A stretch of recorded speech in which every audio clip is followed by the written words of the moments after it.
Dear students, learners and friends, इस chapter explanation series में हम थीम 2 जो क्लास 12 हिस्ट्री का है उसको स्टडी करने चल रहे हैं। और उसका जो सब्जेक्ट है वो है किंग्स, फार्मर्स एंड टाउन्स, यानी अर्ली स्टेट एंड इकोनॉमीज, जो आपको circa 600 BC से 600 CE के बीच की हिस्ट्री पढ़नी है इंडियन कॉन्टेक्स्ट में। सिरका का मतलब लगभग अप्रोक्सीमेट जो है 600 BCE से, यानी बिफोर कॉमन इरा, यानी जिसे आप BC कह सकते हो, और 600 कॉमन इरा यानी कि 600 AD आप कह सकते हो। तो एक प्रकार से 1000 साल के बीच का आपको इतिहास पढ़ना है। तो चलिए शुरू करते हैं। और इसमें हम काफ़ी कुछ पढ़ेंगे। 16 महाजनपद, जो कि बहुत ही GS का बहुत ही गर्मा गर्म टॉपिक रहता है और तमाम क्वेश्चंस पूछे जाते हैं। और NCERT की जो बुक्स हैं हिस्ट्री की 11-12 की खासकर, तो बहुत ही अच्छा सोर्स होती हैं GS की तैयारी का। तो आप अभी से उस पर ध्यान दीजिए। जब हमने हड़प्पन कल्चर को स्टडी किया था तो हमने देखा था किस प्रकार से 2600 BC से लेके लगभग 1900 BC तक वो अपने पीक पर थी, और उसके बाद उसका डिक्लाइन स्टार्ट हो गया, और 1300 तक आते आते उसका डिक्लाइन भी माना जाता है। तो उसके बाद लगभग काफ़ी समय बीत गया, जो अभी हम इसमें देखेंगे। और फिर से उसके बाद डेवलपमेंट शुरू होते हैं, नगरों के विकास होते हैं, सिटीज़, स्टेट्स, किंगशिप एटसेट्रा, चाहे वो सोशियो हो, चाहे इकोनॉमिक हो, चाहे वो रिलीजियस हो। तो ऑलराउंड डेवलपमेंट देखने को मिलता है। सिर्फ यही नहीं, वर्ल्ड में भी देखने को मिलता है। तो ये आप कह सकते हो एक प्रकार से कि ये सेकेंड अर्बनाइजेशन भी कहा जाता है इस पीरियड को। तो वो सब कुछ हम देखेंगे। और जो टेक्स्ट मैटर है, हमारा जो उद्देश्य यही है, क्योंकि 12th के बच्चों के बोर्ड के जो एग्जाम्स हैं उनकी हम तैयारी करा रहे हैं। इसके अलावा जो नोट्स ट्यूटोरियल है ना, वो आप जरूर देखिए, जहाँ पे हम जो इस पे टेक्स्ट बेस्ड जो नोट्स होते हैं उनको हम एक्सप्लेन करते हैं। लिंक आपको वीडियो डिस्क्रिप्शन में मिल जाएगा। तो देखिए, सेवरल डेवलपमेंट्स हमें देखने को मिलते हैं, और different parts of the sub continent, मतलब सिर्फ भारत की बात नहीं है, भारत के आसपास के क्षेत्रों में भी।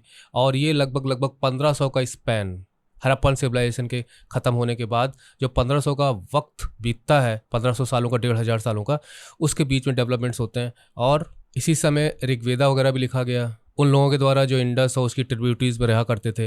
एग्रीकल्चर सेटलमेंट्स भी देखने को मिलते हैं many parts of the sub continent. इसके अलावा जो नॉर्थ इंडिया है उसमें भी, डेक्कन प्लेटू है उसमें भी, और कर्नाटका के पार्ट्स में भी एग्रीकल्चर सेटलमेंट की यहाँ बात की गई है। एक एक चीज़ पे आप ध्यान देते चलिए। इसके अलावा ऐसे भी एविडेंस मिलते हैं कि पैस्टोरल पॉपुलेशन भी रहा करती थी डेक्कन में और फर्दर साउथ में भी। तो ये हो गया आपका पैस्टोरल पीपल के बारे में। इसके अलावा जो डेड बॉडीज़ का जो डिस्पोजल होता था, तो उसके डिस्पोजल के नए मोड्स जो है देखने को मिलते हैं, जिसमें बहुत ही एक स्ट्रेंज फीचर था कि इलेबोरेट स्टोन स्ट्रक्चर, जिसे मेगालिथ कहा जाता था। मेगा का मतलब होता है लार्ज, और लिथ का मतलब होता है स्टोन। तो बड़े बड़े स्टोन के जो है वो बोल्डर्स वगैरह बरियल प्लेसेस पे उनसे बनती थी, बरियल प्लेस बना भी जाती थी, और उनके आसपास भी वो मिलते थे, या एक as a mark of any burial place site. तो वो सब कुछ इसमें पढ़ेंगे। इसके अलावा कहाँ कहाँ पे ये इमर्ज हुए उसको भी आपको ध्यान में रखना है। सेंट्रल एंड साउथ इंडिया, और फर्स्ट मिलेनियम BC से ही ये सब काम हो रहा था। और कहीं कहीं पे हमें वही पुरानी परंपरा देखने को मिलती है कि rich range of iron tools and weapons. अब यहाँ पे एक चीज़ और आप ध्यान रखिएगा कि हड़प्पन सिविलाइजेशन में हमने आर्यन के बारे में नहीं पढ़ा था। हड़प्पन सिविलाइजेशन एक ब्रॉन्ज सिविलाइजेशन थी, और जब हम ये पढ़ेंगे इसमें तो हम देखेंगे कि यहाँ पे आयरन की भी जानकारी लोगों को थी। तो कहने के लिए एग्रीकल्चरल सेटलमेंट्स और पैस्टोरल पॉपुलेशन और मेगालिथ। इसके अलावा सिरका 6th सेंचुरी BC, सिरका का मतलब लगभग, जैसे मैंने आपको ऑलरेडी बताया था। ऐसे भी एविडेंस मिलते हैं कि यहाँ पर और भी चीज़ें प्रचलन में थी, और भी व्यवस्थाएं प्रचलन में थी, that they were in trends. लेकिन जो मोस्ट विजिबल है, जो साफ नज़र आती है एविडेंस के जरिए, वो है emergence of early states, empires, kingdoms. जब हमने हड़प्पन सिविलाइजेशन पढ़ी थी तो वहाँ पे डिबेटेबल था ये कि कोई स्टेट था, कोई रूलर्स हुआ करते थे कि नहीं हुआ करते थे। लेकिन यहाँ पे साफ साफ है कि इमर्जेंस ऑफ अर्ली स्टेट्स हमें पढ़ना है, एम्पायर्स पढ़ना है, किंगडम्स पढ़ना है। एग्रीकल्चर हड़प्पन सिविलाइजेशन के समय भी थी, लेकिन यहाँ पे न्यू अरेंजमेंट्स जो है वो एग्रीकल्चर प्रोडक्शन के देखने को मिलते हैं, ऑर्गेनाइजेशन देखने को मिलता है। वहाँ पे आपने देखा था कि हमने ग्रेनरी के बारे में पढ़ा था, और साथ ही साथ नए टाउन्स भी आ रहे थे अस्तित्व में सब कॉन्टिनेंट में, है ना। और हिस्टोरियंस जो हैं वो इसको समझने की कोशिश करते हैं कि ये जो डेवलपमेंट्स हैं वो किस प्रकार थे। तो वो डिफरेंट सोर्सेज का यूज़ करते हैं, जिसमें इंस्क्रिप्शंस हो गए, मतलब जो शिलालेख हम जिन्हें कहते हैं, आगे चल के हम सब पढ़ेंगे, या टेक्स्ट मैटर हमें मिल जाता है, किसी की लिखी गई पुस्तकें, कॉइन्स जो उस समय इशू किए गए थे। इसके अलावा जो कुछ विजुअल मटेरियल्स हैं, जो इंस्क्रिप्शन नहीं है, कॉइन नहीं है, टेक्स्ट नहीं है, बट उस समय की यूज की हुई वस्तुएं जिनसे हमें जानकारी मिलती है, जो कि मोस्टली जो है आर्टिफैक्ट काम आते थे हड़प्पन सिविलाइजेशन को स्टडी करने में। इसके अलावा हम ये भी देखेंगे कि ये जो पूरा का पूरा जो अरेंजमेंट है, इट वाज नॉट सिंपल। एक डिफरेंट सोर्सेज को स्टडी करने के लिए यूज़ किया जाता था, तो ये बहुत ही आसान नहीं है, कॉम्प्लेक्स प्रोसेस है, क्योंकि इनसे पूरी स्टोरी हमें पता नहीं चलती। तो एक इंट्रोडक्शन आपको मिल गया, अब चलते हैं आगे चलते हैं। पहला जो हम इसमें 2 टाइटल्स लेंगे, इसका पहला है प्रिंसेप एंड पियादस्सी। और इस समय की हिस्ट्री का बहुत बड़ा सोर्स जो है वो है इंस्क्रिप्शंस। तो इंस्क्रिप्शंस की स्टडी को कहा जाता है एपिग्राफी। और इंस्क्रिप्शंस जो होते हैं वो शिलालेख पे या किसी भी स्टोन स्ट्रक्चर पे या किसी पट्टी पे, जैसे आप नेम प्लेट वगैरह ऊपर से पेंट करके लिख देते हो, तो शिलालेख में क्या होता था कि छेनी हथौड़े वगैरह से उसमें जो है खोद खोद के लिख देते थे, तो फिर मिटने वाला नहीं है, भले उसके अंदर जो गैप होते हैं उसमें मिट्टी वगैरह भर जाए, तो वो है इंस्क्रिप्शंस। अब वो डिफरेंट चीज़ों के लिए इस्तेमाल किए जाते थे, जो हम आगे चल के देखेंगे। लेकिन उसमें जो स्क्रिप्ट यूज़ की गई थी, तो आप ज़रूर ध्यान रखिए हम यहाँ पे क्या पढ़ने जा रहे हैं, क्या बताने जा रहे हैं आपको। तो बहुत ही बड़ा डेवलपमेंट जो हुआ इंडियन एपिग्राफी में, वो 1830s के समय में हुआ। मतलब उस समय इस पे ज़्यादा जोर दिया गया। और इसमें आपको बिल्कुल भी नाम नहीं भूलना है जेम्स प्रिंसेप साहब का।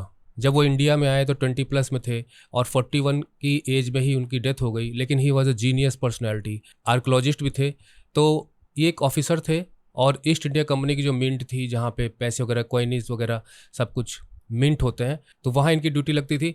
लेकिन वो, जैसे मैंने बताया, बहुत ही जीनियस आदमी थे, तो उन्होंने ब्राह्मी और खरोष्ठी स्क्रिप्ट्स को पढ़ने में कामयाबी पाई। ब्राह्मी जो कि प्रकृति भाषा की स्क्रिप्ट है, और खरोष्ठी जो गांधारा से जुड़ी हुई है।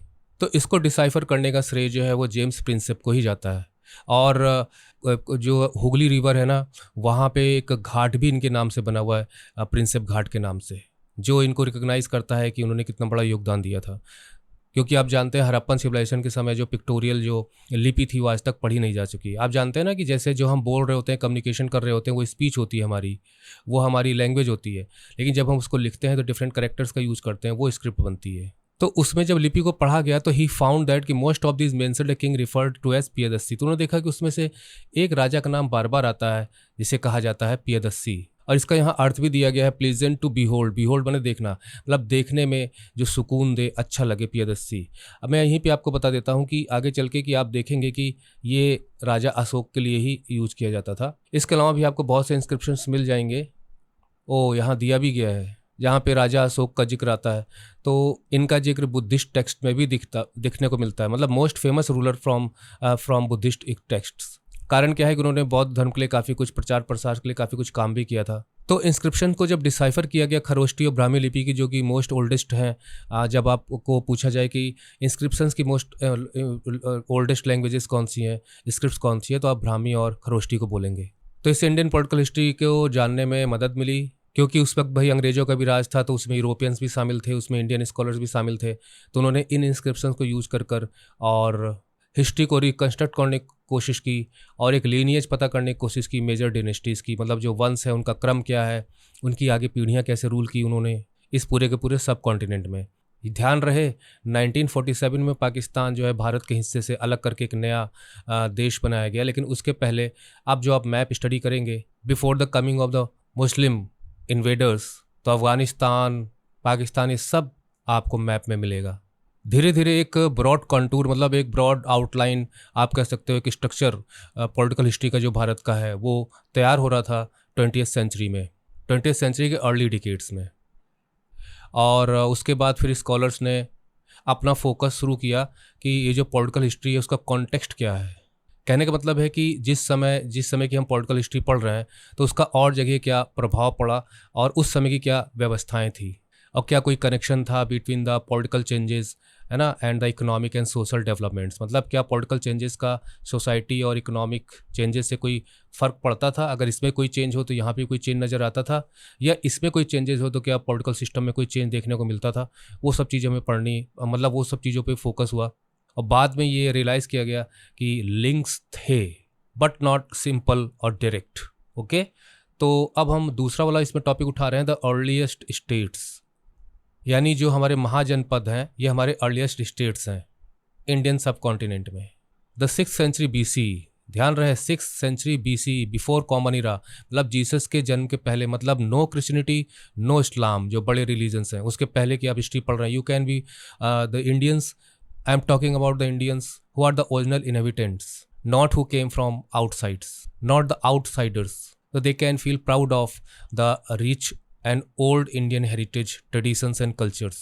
लेकिन इसमें हमें ये भी नहीं भूलना चाहिए कि जो इंग्लिश पीपल थे उनका भी बहुत बड़ा योगदान था, क्योंकि वहाँ वो they were the great seekers and learners. कुछ भी नया सीखना, कुछ भी नया करने की उनके अंदर हमेशा कोशिश रहती थी, तो आज भी that is why they are the greatest contributors in the spheres of different spheres, चाहे साइंस हो, चाहे स्पेस हो, चाहे मेडिकल लाइन हो, हर जगह उनका योगदान सबसे ज़्यादा रहता है।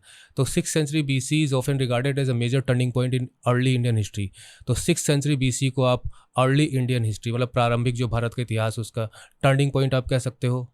बहुत ही चेंज वाला टाइम था ये, क्योंकि ये जो युग था है ना, इसमें अर्ली स्टेट्स सिटीज़ का डेवलपमेंट और आयरन का यूज बढ़ा, और हड़प्पन सिविलाइजेशन में ब्रॉन्ज का यूज ज़्यादा था, मतलब ब्रॉन्ज कल्चर थी, वो ब्रॉन्ज एज कल्चर थी। हालांकि वो और भी चीज़ों का यूज करते थे। और साथ में डेवलपमेंट ऑफ कॉइनेज, जिसका बिल्कुल भी प्रमाण हड़प्पन सिविलाइजेशन में नहीं मिलता। ये सब कुछ एग्जाम्पल्स हैं। कहने का मतलब कि early states cities, use of iron and coinage. वैसे तो हमारी वेबसाइट पे आपको डिफरेंट क्वेश्चन आंसर्स मिल जाएंगे, जो प्रीवियस ईयर के जो क्वेश्चन हैं वो भी आपको मिल जाएंगे। लेकिन एक बार जब सारी चीज़ें आप पढ़ लेते हो तो आपको एक अंदाज़ा मिल जाता है कि हाँ आंसर्स किस प्रकार के मिलेंगे, किस प्रकार हमें लिखना है। तो जैसे यहाँ पे जो आपकी 6th सेंचुरी BC काफ़ी क्यों इंपॉर्टेंट थी, तो आप देख रहे हैं कि अर्ली स्टेट्स का डेवलपमेंट, सिटीज़ का डेवलपमेंट, आयरन का यूज़ बढ़ा और क्वाइनेज का डेवलपमेंट। इसके अलावा अगर हम बिलीफ की बात करें, थॉट की बात करें, तो उसमें बुद्धिज़्म का भी पनपना और जैनिज़्म का इन्हीं सब सेंचुरीज़ के आसपास की बात है। इनके ग्रंथ भी रचे गए जो कि आप चैप्टर 4 में आगे पढ़ेंगे। मतलब बहुत अच्छी बुक है, आपको GS का बहुत अच्छा बेस ये देगी और बहुत से क्वेश्चंस तो कवर हो जाते हैं आपके। अब बात आती है कि जो 16 महाजनपद थे, मतलब 16 स्टेट्स जिन्हें हम कहते हैं 16 महाजनपद, तो ये आपके मैप के कोर्स में भी है। ध्यान रहे कि सबसे ज़्यादा जो मैपिंग है आपको, सबसे ज़्यादा जो मैप वर्क है आपको इसी चैप्टर से करना है, और वो मैं आपको यहाँ पे कराता रहूँगा। तो 16 महाजनपद में कौन कौन से आपके मैप का हिस्सा हैं वो मैं भी आपको मैप में बता भी दूंगा। पर आप यहाँ ध्यान दीजिए, बज्जी, मगध, कौशल, कुरु, पांचाल, गांधार एंड अवंती, ये इंपॉर्टेंट थे उस समय, क्योंकि इनका जिक्र बराबर आता है। तो हम ये कह सकते हैं कि अगर आपसे पूछा जाए कि मोस्ट इम्पॉर्टेंट महाजनपद कौन से थे, तो आप बताओगे ये जो 7 है इनका आप याद रख लीजिएगा।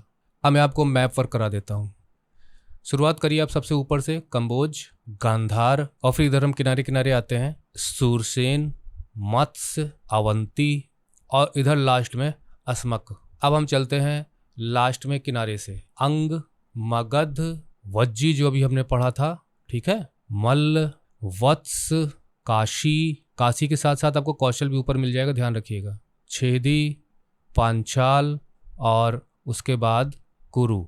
तो ये 16 महाजनपद आपके हो गए। 2 यहाँ हो गए, एक नीचे हो गया, 3, 4, 5, 6, 7, 8, 9, 10, 11, 12, 13, 14, 15, 16। ये आपके कोर्स में है, आपके मैप के सिलेबस में है, जो बोर्ड के एग्जाम में पूछा जाता है। चलिए वापस लौटते हैं। अब आपको यह ध्यान देना है कि ये जो महाजनपद हम पढ़ रहे हैं तो इनमें राजाओं का शासन हुआ करता था, लेकिन इसमें से कुछ जो है गण भी थे और संघ भी थे। गण का मतलब आप अंदाजा लगा सकते हो as a form of republic, और संघ का मतलब है कि जहाँ पर एक ग्रुप रूल किया करता था। आप कह सकते हो कि वहाँ पे ओलिगार्की सिस्टम रहा होगा। जब पेज नंबर 30 की बात की गई है वहाँ पे मैप था, हमने ऑलरेडी कर लिया। ओलिगार्की का मतलब ये होता है कि मतलब not a single ruler but a group rules, ठीक है। तो वो ग्रुप जो है उसके ग्रुप के मेंबर्स को आप राजाज कह सकते हो कि भाई राजाओं का शासन है, क्योंकि यहाँ पे लिखा भी गया है कि जहाँ पे पावर जो शेयर होती थी, क्योंकि ग्रुप लोग तो शेयर होगी, और वहाँ के लोगों को कलेक्टिवली राजा कहा जाता था। और एक चीज़ आपको और ध्यान रखनी है कि चाहे महावीर की बात हो, चाहे बुद्ध की बात हो, जो कि हम चैप्टर 4 में पढ़ेंगे, उन्हें कहाँ से आपको बिलोंग कराना है, तो आप कहोगे वो गण को ही बिलोंग करते थे, दैट इज़ गणाज या गण आप कह सकते हो। कुछ ऐसे भी उदाहरण मिलते हैं जहाँ पे पता चलता है कि जैसे बज्जी संघ है, ध्यान रहे बज्जी एक संघ था, ओलिगार्की सिस्टम था वहाँ पे। तो वहाँ पे जो राजाज थे उनका जो है कंट्रोल रिसोर्सेज पे भी था, जैसे लैंड है, और इस पे कंट्रोल कलेक्टिव था। मतलब बज्जी संघ में जो शासक थे वो एक नहीं था बल्कि एक ग्रुप शासन करता था, जिसके जो डिफरेंट मेंबर्स थे उन्हें राजाज कहा जाता था, और उनका जो लैंड रिसोर्स था उस पर कलेक्टिव शेयर था, अलग अलग नहीं था। और उनकी हिस्ट्रीज को समझना बहुत आसान नहीं है due to the lack of resources, ठीक है, लेकिन फिर भी ऐसा कहा जाता है कि शायद 1000 साल तक ऐसे ऐसे बने रहे। इनमें से कुछ स्टेट जो 16 महाजनपद की बात हो रही है। इसके अलावा हर महाजनपद की एक कैपिटल सिटी होती थी जो कि फोर्टिफाइड होती थी। अब ध्यान रखिए, यहाँ पे बताया जा रहा है कि उनकी कैपिटल सिटी होती थी और फोर्टिफाइड होती थी। फोर्टिफाइड का मतलब आप समझते हैं कि किलेबंदी होती थी। और हड़प्पन सिविलाइजेशन की अगर हम बात करें तो वहाँ पे ऐसी कोई भी किलेबंदी की बात नहीं मिलती है। हाँ, चार दीवारी जरूर बनाई जाती थी, but it was not like a fortification. और कैपिटल सिटी का भी पता नहीं चलता। इसके अलावा जो फोर्टिफाइड सिटीज़ हैं, इनके रख रखाव के लिए, मेंटेनेंस के लिए, और इंसिपिएंट आर्मीज़, मतलब जो अभी इंसिपिएंट मतलब होता है जस्ट बिगिनिंग, तो शुरुआत की जो आर्मीज़ वहाँ पे, देखिए अर्ली डेवलपमेंट स्टेज थी तो वहाँ पे आर्मीज़ को भी रखा जाता होगा, तो उनके रख रखाव के लिए, प्लस ब्यूरोक्रेसी मतलब एडमिनिस्ट्रेशन में जो डिफरेंट कर्मचारी वगैरह नियुक्त किए जाते हैं ना, तो वो ब्यूरोक्रेसीज़ के लिए रिसोर्सेज की आवश्यकता पड़ती होगी, मतलब जिससे वो उनको पे कर सकें, या जो भी सिस्टम हो भाई, बिना फ्री में तो कोई काम करेगा नहीं। तो फ्रॉम सिरका 6th सेंचुरी BC ऑनवर्ड्स, यानी इसके बाद के समय में ब्राह्मणों द्वारा धर्म सूत्रास की रचना की गई, जो कि एक संस्कृत टेक्स्ट था, लिटरेचर था। तो ये भी आपको ध्यान में रखना है। अब ये जो धर्म सूत्रास हैं, सूत्र का मतलब होता है नियम, है ना, रूल्स। तो इनमें जो है नॉर्म्स एंड रूल्स थे जो गाइड करते थे सोशल और बिहेवियर के लिए, और जो रूलर्स थे उनके लिए भी। तो इसलिए यहाँ पे लिखा गया कि as well as for other social categories. तो अब देखिए क्या था, रूल्स थे उनके अनुसार ये आइडली एक्सपेक्टेड था, मतलब ये उम्मीद की जाती थी कि जो क्षत्रियाज हैं, है ना, चैप्टर 3 में इनके बारे में पढ़ेंगे, तो ये रूलर्स होंगे। और क्योंकि यहाँ लिखा गया है स्पष्ट कि क्षत्रिय रूलर हुआ करेंगे, और उनसे उम्मीद की जाती थी वो टैक्स कलेक्शन का काम करेंगे। इसके अलावा जो कल्टीवेटर से, किसानों से ट्रिब्यूट लेंगे, मतलब भेंट वगैरह स्वीकार करेंगे, जिसे आप गिफ्ट कह सकते हो। और ट्रेडर्स और आर्टिजन से भी वो, मतलब टैक्स जो है वो तो वसूलेंगे ही वसूलेंगे। इसके अलावा ट्रिब्यूट्स कल्टीवेटर्स, ट्रेडर्स और आर्टिजन से, क्योंकि ये सब के सब टैक्स पे और ट्रिब्यूट भी देते थे। तो इसमें आर्टिजन्स हो गया, मतलब जो शिल्पकार थे, अपने हाथ से चीज़ें बनाया करते थे। क्योंकि अभी हमने यहाँ पढ़ा था कि अगर हमें फोर्टिफाइड सिटीज़ का मेंटेनेंस करना है, आर्मी का मेंटेनेंस करना है, ब्यूरोक्रेसी का मेंटेनेंस करना है, तो रिसोर्सेज की आवश्यकता पड़ेगी। तो वो रिसोर्सेज टैक्स और ट्रिब्यूट से आते थे। और उसके बाद ये भी क्वेश्चन उठता है कि क्या जो रिसोर्सेज थे, क्या वो प्रोक्योर किए जाते थे पैस्टोरलिस्ट से भी, मतलब चरवाहों से भी टैक्स वगैरह वसूला जाता था, या फॉरेस्ट में रहने वाले लोगों से भी टैक्स वसूला जाता था? इसके बारे में स्पष्ट जानकारी नहीं है। हाँ, एक चीज़ और आपको ध्यान में रखनी है कि जो आसपास की जो अलग स्टेट्स होते थे, मतलब जिन्हें हम नेबरिंग स्टेट्स कह सकते हैं, they were also recognised as legitimate means of acquiring wealth, यानी जो हमारे पड़ोसी हैं, हम उनसे भी वेल्थ प्रोक्योर कर सकते हैं, संपत्ति अर्जित कर सकते हैं। सीधी सी मतलब है कि उन पे अटैक करके उनकी टेरिटरी को अपने में मिलाकर ही आप ऐसा कर सकते हो। तो धीरे धीरे फिर कुछ स्टेट्स ने अपनी स्टैंडिंग आर्मीज़, मतलब ऐसी आर्मी ज़रूरत पड़ने पे तुरंत मूव कर जाए, स्टैंडिंग आर्मीज़ को मेंटेन करना शुरू किया, और रेगुलर ब्यूरोक्रेसीज़ को मेंटेन करना शुरू किया। लेकिन हर स्टेट्स की कंडीशन नहीं थी, क्योंकि कुछ छोटे मोटे स्टेट्स रहे होंगे या छोटे मोटे टाउन्स रहे होंगे, वो अभी भी मिलिशिया पे डिपेंड करते थे, मतलब कि आप कह सकते हो कि टुकड़ियाँ जो लड़ने का काम करें। आज भी ये यूज़ होता है, रशिया और यूक्रेन में जो वॉर चल रहा है वहाँ पे है मिलिशिया जो हेड की जाती हैं, वो लड़ती हैं उनकी तरफ से, और ये मिलिशिया जो है पेजेंट्री के जरिए मोस्टली प्रोवाइड कराया जाता था, मतलब स्टैंडिंग आर्मी नहीं है, मतलब ज़रूरत पड़ने पे वो इनको हायर करते थे, पैसा देते होंगे और शायद लड़वाते होंगे। तो इसमें जो हमें इम्पॉर्टेंट है वो है कि क्षत्रियाज जो हैं वो रूलर्स होंगे, और इसके अलावा जो है टैक्सेस एंड ट्रिब्यूट्स वगैरह, और रेड्स ऑन नेबरिंग स्टेट्स, है ना, उन पे आप धावा बोलो और पैसा ले आओ, वहाँ से संपत्ति ले आओ उठा के। और इसके अलावा स्टैंडिंग आर्मीज़ की बात हो रही है, और साथ में मिलिशिया की भी बात हो रही है। इसके अलावा थोड़ा सा और है, उसको भी हम स्टडी कर लेते हैं। 16 महाजनपदों में मगध को कहा जाता है कि फर्स्ट अमंग द 16, और बहुत ही पावरफुल था। जो आज का बिहार है, वहाँ पे बिहार, पटना, गया, है ना, उन क्षेत्रों में मगध राज हुआ करता था, और ये between the 6th and the 4th centuries BC, उस समय वो सबसे पावरफुल महाजनपद था। मतलब आप कह सकते हो कि कुछ तो जनपद रहे होंगे जो कि छोटे रहे होंगे, और महाजनपद जो है वो बड़े रहे होंगे और पावरफुल रहे होंगे। अब इसके क्या वजह थे कि उसके डेवलपमेंट और उसके पावरफुल होने की क्या वजह थी, आपको ध्यान में रखना है। एग्रीकल्चर वहाँ पे काफ़ी प्रोडक्टिव थी, क्योंकि गंगा के मैदान के इलाका था। आयरन माइंस थी जो कि प्रेजेंट डे झारखंड में है, तो वो रिसोर्स का काम करती थी, जिनकी मदद से टूल्स और वेपन्स बना दिए जाते थे। एलिफेंट्स का भी आपको याद रखना है कि बहुत इंपॉर्टेंट कंपोनेंट था वो आर्मी का, और वो फॉरेस्ट से लाए जाते थे। इसके अलावा जो गंगा नदी है, उसके जो ट्रिब्यूटरीज हैं, तो उनसे भी कन्वीनियंट कम्युनिकेशन ना, चीप कन्वीनियंट कम्युनिकेशन मिल जाता था। लोग आ जा सकते थे। कम्युनिकेशन का मतलब है कि आना जाना, आवागमन। और इसके अलावा जो शुरुआत के जो बुद्धिस्ट और जैन राइटर्स थे, तो उन्होंने मगध के बारे में काफ़ी कुछ जो लिखा है, तो उसकी पावर का जो कारण है उसकी पॉलिसीज़ को बताया गया है। पॉलिसीज़ का मतलब जो डिफरेंट किंग्स उसमें रूल करते थे, तो उनकी पॉलिसीज़ को बताया गया है। रूथलेसली एम्बिशस, एम्बिशस का मतलब हो गया कि महत्वाकांक्षी। रूथलेसली का मतलब होता है कि मुझे अपनी जो आकांक्षाएं हैं उसे पूरी करना ही करना है। बिल्कुल रहम ना करने वाले थे। अगर उन्हें नेबर्स को अगर अपने अटैक करके कंट्रोल में करना ही करना है तो करना ही करना है, मतलब वो बख्शते नहीं थे। जिनमें से बिम्बिसार हैं, अजातशत्रु हैं और महापद्मानंद, ये नोन है, बेस्ट नोन। और उनके जो मिनिस्टर्स थे, एबल थे, उनकी पॉलिसीज़ को इम्प्लीमेंट करते थे। तो इसमें हम क्या क्या हाईलाइट कर सकते हैं? एग्रीकल्चर अच्छी थी, आयरन माइंस थी, एलिफेंट्स आर्मी का मुख्य हिस्सा था, गंगा और उसकी जो ट्रिब्यूटरीज थी वो कम्युनिकेशन में हेल्प कर देती थी। बुद्धिस्ट और जैन राइटर्स के अनुसार जो डेवलपमेंट का और स्ट्रांग होने का कारण था वो पॉलिसीज़ ऑफ इंडिविजुअल्स यानी किंग्स, और रुथलेसली एम्बिशस थे, ये भी आपको ध्यान में रखना है। इनमें से बिम्बिसार हो गए, अजातशत्रु हो गए और महापद्मनंद, और उनके मिनिस्टर्स जो है पॉलिसीज़ को इम्प्लीमेंट करते थे।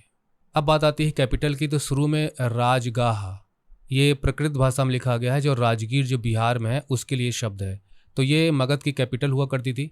इसमें यह बताया गया है कि बहुत इंटरेस्टिंग है कि राजगाह का मीन्स होता था हाउस ऑफ द किंग, यानी कि जो कैपिटल थी वहाँ राजा रहा करता था, तो उसी के मतलब मिलते जुलते शब्दार्थ पे उसका नाम रख दिया गया। ये एक फोर्टिफाइड सेटलमेंट था, मतलब किलेबंदी की गई थी इसकी, और पहाड़ियों पे स्थित था।